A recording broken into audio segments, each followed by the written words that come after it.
મિત્રો જય માતાજી, હું છું આપનો લોકગાયક પ્રફુલ જેઠવા અને આજે મારી સાથે છે બટુકભાઈ ટાટમિયા. જય માતાજી પ્રભુ. અરિહંત ટ્રાવેલ્સ બુકિંગ અને માનવ સેવા જ પ્રભુ સેવા એનું જે ધર્મ સુકાન સંભાળી રહ્યા છે. તો મિત્રો આજે મારે તમને વાત એ કરવી છે કે ભૂલો ભલે બીજું બધું પણ મા બાપને ભૂલશો નહીં અને અગણિત છે ઉપકાર એના એ વિસરશો નહીં. કારણ કે મા બાપને ચાર ચાર દીકરા હોય, પાંચ પાંચ દીકરા હોય, પણ એમાં કોઈ દીકરો અભણ હોય, કોઈ ગ્રેજ્યુએટ થઈ ગયો હોય, કોઈ પીએચડી સુધી પહોંચી ગયો હોય, પણ મા બાપને કોની પર પ્રેમ છે અને કેવો પ્રેમ હોય સાહેબ એને અનુલક્ષની એક સુંદર મજાની એક નાનકડી વાત લઈને આપણી સમક્ષ પ્રસ્તુત કરી રહ્યા છીએ. બટુકભાઈ ટાટમિયા, આવો મિત્રો, એવી સુંદર મજાની વાત પ્રસ્તુત કરો. પ્રેક્ષકો આવો સાંભળીએ બટુકભાઈ ટાટમિયા. પ્રફુલભાઈ જય માતાજી. પ્રફુલભાઈ, તમે જે દીકરાઓની વાત કરી, ચાર ચાર દીકરા હોય, ભણાયેલા હોય, અભણ હોય, એમાંની એક વાત છે પ્રફુલભાઈ. એક બાપને 3 દીકરા હોય, 2 દીકરાઓને ખૂબ ભણાવે છે, ભણાવીને એને ડિગ્રી પ્રાપ્ત કરાવે છે, એને નોકરીઓ પ્રાપ્ત કરાવે છે, સારી પોસ્ટ ઉપર નોકરીઓ કરે છે બંને દીકરા. અને એક દીકરો એનો ભણ્યો નથી, અભણ રહે છે, પણ એના પપ્પા એને હર વખતે ટોશન કર્યા કરે કે નલાયક છે, ચાલો નલાયક કામ નથી કરતો, નલાયક કામ નથી કરતો. મિત્રો, તો નાલાયક શું કામ કરે એ બતાવે છે આ નાનકડી વાતમાં. કે ઈ જયારે હોય ત્યારે એના પપ્પા એને નાલાયક કે છે, પણ એ છોકરો કઈ મનમાં લેતો નથી અને જે કઈ એનું કાર્ય છે એ કર્યા કરે, એના પપ્પાનું આદરનું પાલન કરે, કોઈ પણ કામ હોય કરે. પ્રફુલભાઈ, એક દિવસ અચાનક એના પપ્પાની તબિયત બગડી ગઈ.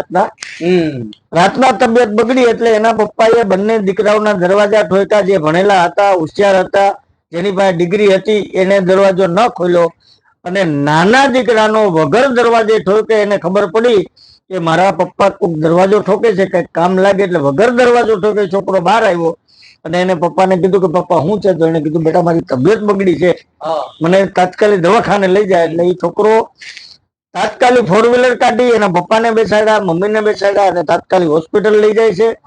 અને હોસ્પિટલ લઈ જવા ટાણે રસ્તામાં જયારે ગાડી ફાસ્ટ ચલાવે છે તો એના પપ્પા ત્યારે પણ એમ કે છે કે નાલાયક, ધીમે હાથ, ધીમે હાથ, મને મજા નથી.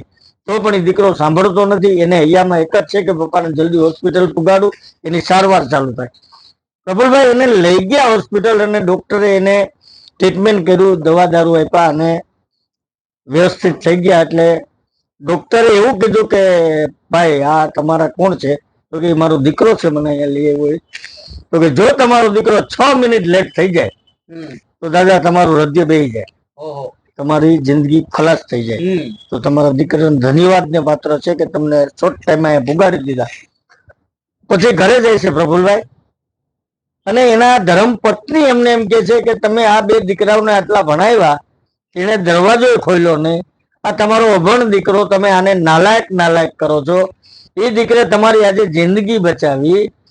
તો એ જે વાત કરે છે એમાં એના પપ્પાના આંખમાંથી દોડ દોડ આંસુડા જાય છે અને એની પત્નીને કહે છે કે ગાંડી, મને મારા 3 દીકરામાં મારો નાલાયક દીકરો જ મને વધારે પસંદ છે અને હું એને જ ચાહું છું. અને મને ખબર છે કે મારો એ નાલાયક દીકરો જ મને હાચવે છે, એ મારું ધ્યાન રાખે છે, હું એને વધારે પ્રેમ કરું છું. પણ એને હું જો એમ કહી દઉં ને કે હું તને વધારે ચાહું છું, તું લાયક છો, તો એ લાપરવાહ થઈ જાય. એટલે હું એને ખીજાયા કરું છું. પણ ભણવું જરૂરી છે પ્રફુલભાઈ જીવનમાં, પણ એટલું બધું નહીં ભણવાનું કે તમે મા બાપની સેવા ભૂલી જાઓ. બસ વાત એવી આવે છે બટુકભાઈ આમાં કે મા બાપને અતિશય બાળકોને ભણાવી દઈએ અને ગ્રેજ્યુએશન લઈ લે, પણ સંસ્કારો ભૂલી જાય, પરંપરા ભૂલી જાય છે. અને જે દીકરો ભણ્યો નથી, અભણ છે, જેને ગાંડો ખેલો કહેતા હોય સતત મા બાપ કે આ ભણ્યો નહીં, આ શું કરશે, આ શું કરશે, પણ એ જ વ્યક્તિ પોતાના મા બાપને સાચવવા માટે પોતે બીજું કાંઈ નથી કરતો અને પોતાના મા બાપની દેખભાળ કરવા માટે પોતે પોતાનું બધું જ સમેટી લેતો હોય છે, આગળ કઈ કરી નથી શકતો. શું કામ?